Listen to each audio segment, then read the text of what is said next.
pada siang hari ini. Diskusi pada siang hari ini akan kita awali dengan penyampaian materi, kemudian dilanjutkan sesi tanya-jawab yang dimana terdiri dari 2 sesi dengan rincian, sesi pertama dengan 3 orang penanya dan sesi kedua dengan 3 orang penanya. Dan yang terakhir adalah penutup. Pada kesempatan kali ini, kelompok 4 akan mempresentasikan materi mengenai konsep keterpaduan IPA. Tapi sebelumnya, perkenalkan terlebih dahulu anggota kelompok 4, yaitu yang pertama, Nabila Kamandayani dengan NIM 20200153006, Vera Lindasari dengan NIM 20200153116, Lilis Tianingsih dengan NIM 20200153222, dan Mazroatul Habibah dengan NIM 20200153229. Baik, langsung saja kita mulai diskusi pada pagi hari ini. Yang pertama yaitu penyampaian materi yang akan disampaikan oleh kelompok 4. Kepada kelompok 4 saya persilahkan. Baik, terima kasih moderator. Konsep keterpaduan IPA. Konsep keterpaduan dalam pembelajaran IPA ditunjukkan dalam kompetensi inti atau KI dan kompetensi dasar atau KD pembelajaran IPA, yakni di dalam satu KD sudah memadukan konsep-konsep IPA dari bidang ilmu biologi, fisika, dan ilmu pengetahuan bumi dan antariksa atau IPBA. Pembelajaran IPA pada kurikulum 2013 dikembangkan sebagai mata pelajaran integratif sains atau IPA terpadu, bukan sebagai pendidikan disiplin ilmu. Pembelajaran IPA berorientasi pada kemampuan aplikatif, pengembangan kemampuan berpikir, kemampuan belajar, rasa ingin tahu, dan pengembangan sikap peduli dan bertanggung jawab terhadap lingkungan sosial dan alam. Cara pengemasan pengalaman belajar yang dirancang guru sangat berpengaruh terhadap kebermaknaan pengalaman bagi para peserta didik. Pengalaman belajar yang lebih menunjukkan kaitan unsur-unsur konseptual akan menjadikan proses belajar lebih efektif.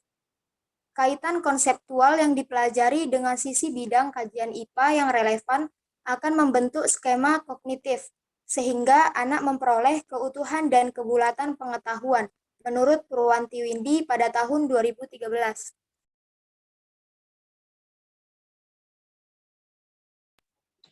Model-model pembelajaran terpadu ditinjau dari cara memadukan konsep, keterampilan, topik, dan keterpaduannya. Menurut Robin Forgatti, terdapat 10 model dalam merencanakan pembelajaran terpadu. Ke-10 model tersebut adalah terpisah atau fragmented, keterkaitan atau connected, berbentuk sarang atau nested, dalam satu rangkaian atau sequence, terbagi atau shared, dan jaring laba-laba atau webbed.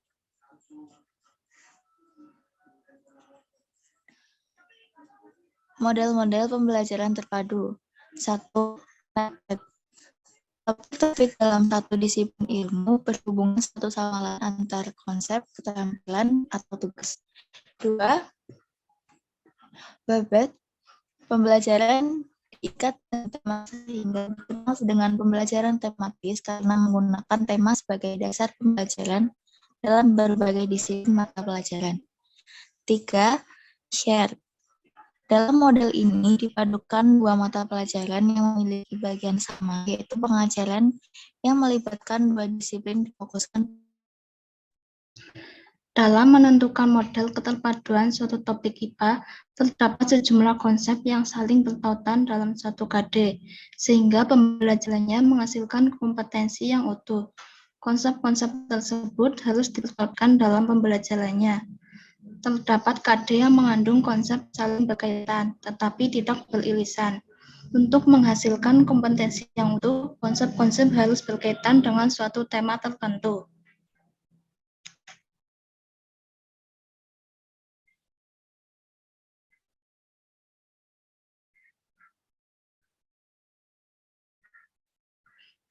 Di dalam perencanaan pembelajaran terpadu, ada beberapa prinsip-prinsip yang harus diperhatikan, yaitu yang pertama, Substansi materi yang akan dilamu ke dalam pembelajaran terpadu diangkat dari konsep-konsep kunci yang terkandung dalam aspek-aspek perkembangan terkait.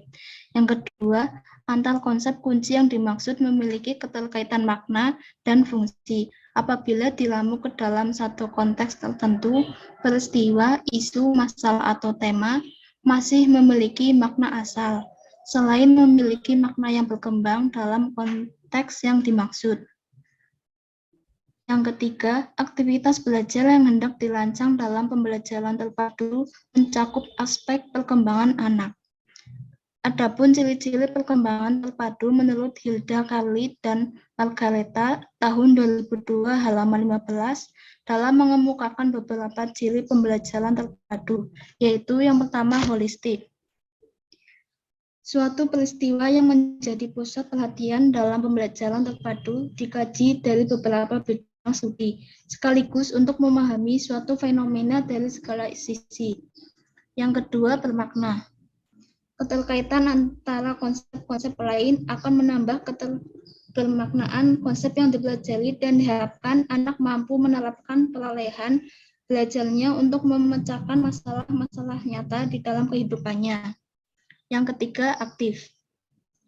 Pembelajaran terpadu dikembangkan melalui pendekatan discovery inquiry. Peserta didik terlibat secara aktif dalam proses pembelajaran yang secara tidak langsung dalam memotivasi anak untuk belajar.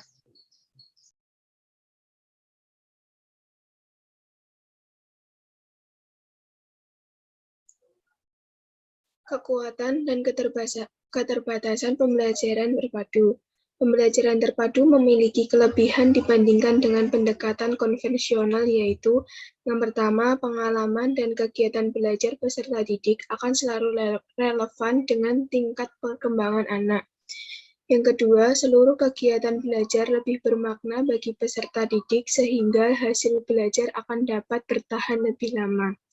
Yang ketiga, pembelajaran terpadu menumbuh kembangkan keterampilan berpikir dan sosial peserta didik.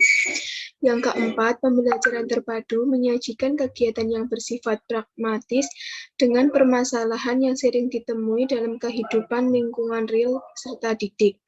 Yang kelima yaitu jika pembelajaran terpadu dirancang bersama, dapat meningkatkan kinerja sama antar guru bidang kajian terkait guru dengan peserta didik, peserta didik dengan peserta didik, guru dengan narasumber, sehingga belajar lebih menyenangkan, belajar dalam situasi nyata, dan dalam konteks yang lebih bermakna.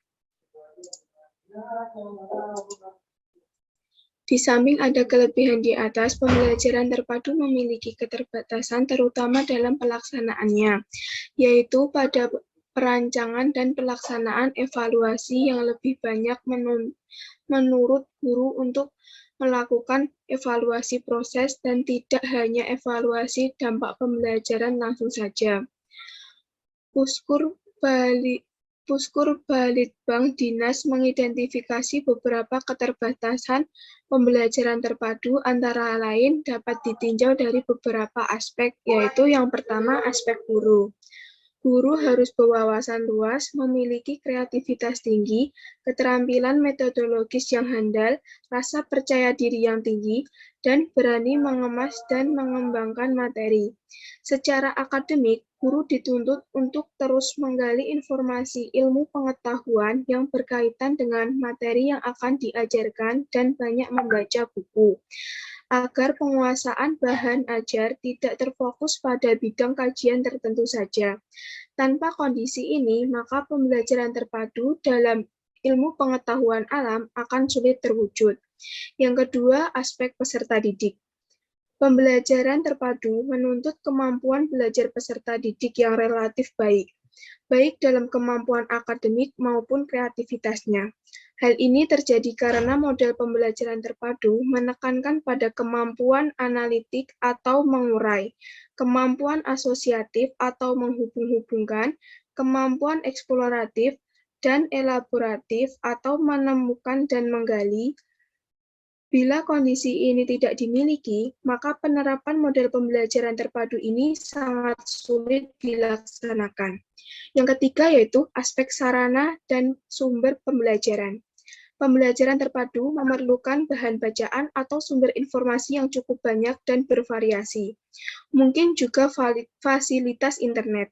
Semua ini akan menunjang, memperkaya, dan mempermudah pengembangan wawasan. Bila sarana ini tidak terpenuhi, maka penerapan pembelajaran terpadu juga akan terhambat. Yang keempat, aspek kurikulum. Kurikulum harus luas berorientasi pada pencapaian ketuntasan pemahaman peserta didik atau bukan pada pencapaian target penyampaian materi. Guru perlu diberikan kewenangan dalam pengembangan materi, metode, penilaian, keberhasilan, dan dalam pembelajaran peserta didik. Yang kelima yaitu aspek penilaian. Pembelajaran terpadu membutuhkan cara penilaian yang menyeluruh atau komprehensif, yaitu menetapkan keberhasilan belajar peserta didik dari beberapa bidang kajian terkait yang dipadukan. Dalam kaitan ini, guru selain dituntut untuk menyediakan teknik dan prosedur pelaksanaan penilaian dan pengukuran yang komprehensif, guru juga dituntut untuk berkoordinasi dengan guru lain, bila materi pembelajaran berasal dari guru yang berbeda. Selanjutnya, yang keenam, aspek suasana pembelajaran. Pembelajaran terpadu berkecenderungan mengutamakan salah satu bidang kajian dan tenggelamnya bidang kajian lain. Dengan kata lain, pada saat mengajarkan sebuah tema, maka guru berkecenderungan menekankan atau mengutamakan substansi gabungan tersebut sesuai dengan pemahaman, selera, dan latar belakang pendidikan guru itu sendiri. Ini adalah sumber referensi kelompok kami. Selanjutnya saya kembalikan